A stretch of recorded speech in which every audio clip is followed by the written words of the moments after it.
নমস্কার, আপনারা দেখছেন কলকাতা টিভি ডিজিটাল আর আমি শাশ্বতী রয়েছি আপনাদের সঙ্গে। রেল যাত্রা এখন অনেক বেশি সহজ, কারণ যাত্রার সময় যদি আপনার কোনো সমস্যার সম্মুখীন হন তাহলে পরে সরাসরি এবার রেলের বিভাগীয়দের জানানো যাবে সেই অভিযোগ। ইতিমধ্যেই রেল ওয়ান অ্যাপ যাত্রীদের কাছে অত্যন্ত গ্রহণযোগ্য একটি অ্যাপে রূপান্তরিত হয়েছে। ভারতীয় রেলের এই নিজস্ব অ্যাপেই এবার অভিযোগ জানানো সম্ভব।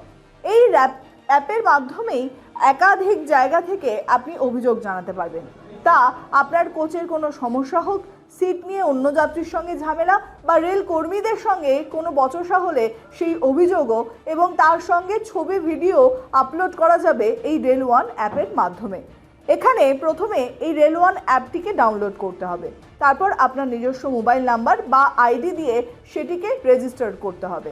সেখানে গিয়ে রেল মাদদ অপশানে ঢুকে তার মধ্যে ছবি বা ভিডিও দিয়ে আপনি লিখিত অভিযোগও জানাতে পারবেন এবং একেবারে ন্যূনতম সময়ের মধ্যে ভারতীয় রেলের তরফ থেকে সেটিকে কড়া নজরদারিতে রেখে ব্যবস্থা নেওয়া হবে। এই ছবি আগেও দেখা গেছে। সেক্ষেত্রে 139-এ ফোন করলেও আগে অভিযোগ জানানো যেত। সেক্ষেত্রে আরপিএফ এর তরফ থেকে এই বিষয়ে সহায়তা ভারতীয় রেলে বহুদিন ধরে মিলছে। তবে এই রেল ওয়ান অ্যাপের মাধ্যমে আরও দ্রুততার সঙ্গে যাত্রীদের সমস্যা সমাধানের দিকে আরও এক পদক্ষেপ এগোলো ভারতীয় রেল।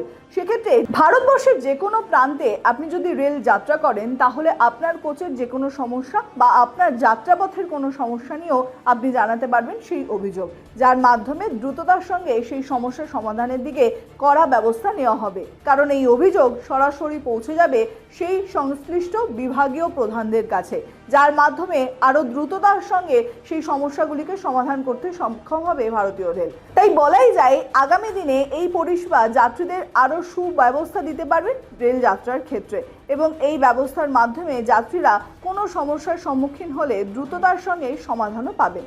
তাই রেলযাত্রা আগামী দিনে আরও আরামদায়ক হতে চলেছে। আরও বিস্তারিত জানার জন্য চোখ রাখুন কলকাতা টিভি ডিজিটালে। কলকাতা টিভি, রাত দিন 7 দিন।